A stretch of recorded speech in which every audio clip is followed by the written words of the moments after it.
নমস্কার বন্ধুরা, আপনারা সবাই কেমন আছেন? আশা করি সকলে ভালো আছেন। চলে এলাম অনেক দিন বাদে আবার একটা নতুন ভ্লগ নিয়ে। তো আমরা চলে যাচ্ছিলাম কোথায়? আমরা কালকে গিয়েছিলাম হচ্ছে বারোমন্দির ঘাটে। হ্যাঁ, বারোমন্দির ঘাট। সেখানে আমার অনেক দিন ধরেই যাওয়ার ইচ্ছে ছিল। আগেও একবার গেছিলাম যদিও বা, কিন্তু সবাইকে নিয়ে একটা যাওয়ার মজাটাই আলাদা। তো যেতে যেতে আমার ছেলে ঘুমিয়ে পড়েছে। তারপরে পৌঁছে গেছিলাম গঙ্গার ঘাটে।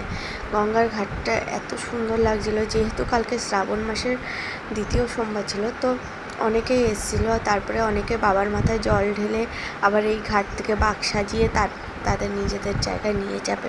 এখানে আমার শাশুড়ি মা বসেছিল, আমরা সবাই বসেছিলাম, আমার মা, বোন আর ছেলে, তিনজনে মিলে ফটো তুলে। তারপর ওর বাবা ছেলেকে নিয়ে গেল গঙ্গার ঘাটে। এই প্রথম বাবুর গঙ্গার ঘাটে যাওয়া। হ্যাঁ, না, এর আগেও দক্ষিণেশ্বরে গেছে, কিন্তু তখন সেভাবে গঙ্গার ঘাটে যেতে পারিনি প্রচণ্ড গরম থাকার জন্য। ও কি খুশি গঙ্গার ঘাটে, গঙ্গার জলটা বারবার পায়ে এসে লাগছে, ও খুব ভালো লাগছে। তো আমি বললাম যে ওকে কিন্তু ভিজিও না, কারণ আমি আর এক সেট জামা প্যান্ট নিয়ে আসিনি। ওর পাটা ভিজছে, হয়তো ঠান্ডাও লেগে যেতে পারে। তো ওর বাবা বললে না, কিছু হবে না।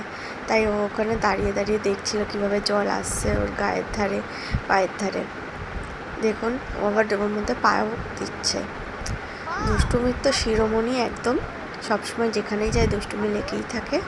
তো ওইভাবে দুষ্টুমিগুলো করছিল, আমি ভিডিও করছিলাম। করতে করতে তারপর আমি বললাম তুলে নাও ওকে। ওরভাবে তুলে নিয়ে আসছে, কিন্তু ও আসতে চাইছে না। ও তারপরে ভাবলো যে এসে আবার যাবে। হ্যাঁ, আবার গিয়ে ওই জলের মধ্যে পা দিচ্ছে, এটাই ওর কাছে আনন্দ লাগছে। তা আবার দেখছে যে কে কোথায় কি বলছে চারিদিকে। তারপরে ও গঙ্গাঘাটে লাফাতে শুরু করলো, এমনভাবে লাফাচ্ছে পুরো জামা প্যান্ট ভিজে গেল।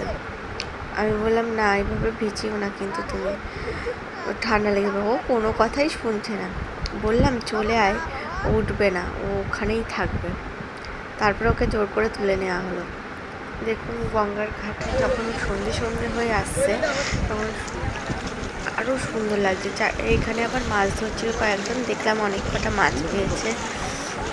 তো বেশ সুন্দর জায়গাটা, আমার কাছে তো ভালোই লাগে, তাই আমি ওখানে যেতে চাই। আর আরেকটা কারণেও যাওয়া হয়েছিল। না, তোমরা ভাবছো যে শ্রাবণ মাসে সোমবার করেছি, না, একদমই না। আমি ওখানে গিয়েছিলাম হচ্ছে গঙ্গা জল আনতে। আর এই দেখুন, বাক্স সাজিয়ে নিয়ে যাবে, তারা যাদের যেখানে বাড়ি তারা সেখানে নিয়ে যাবে। এদেরকে জিজ্ঞেস করলাম। তো তারপরে আমি মন্দিরে গিয়ে প্রণাম করিয়ে বাবুকে যে ছেড়ে দিলাম, ও টুকটুক করে হেঁটে বেড়াচ্ছে। ও কারো কথা শুনছে না, কারোর হাতও ধরবে না, আর ইয়েতেও আসবে, কোলেও আসবে না। তার টুক করে পড়ে গেল, পড়ে গিয়ে আবার উঠে আবার হাঁটতে শুরু করলো। ওইদিকে ওর বাবা আর মানিকে বললাম যে তোরা একটু গার্ড দে। কে কার কথা শোনে, নিজের রেলায় নিজে চলছে।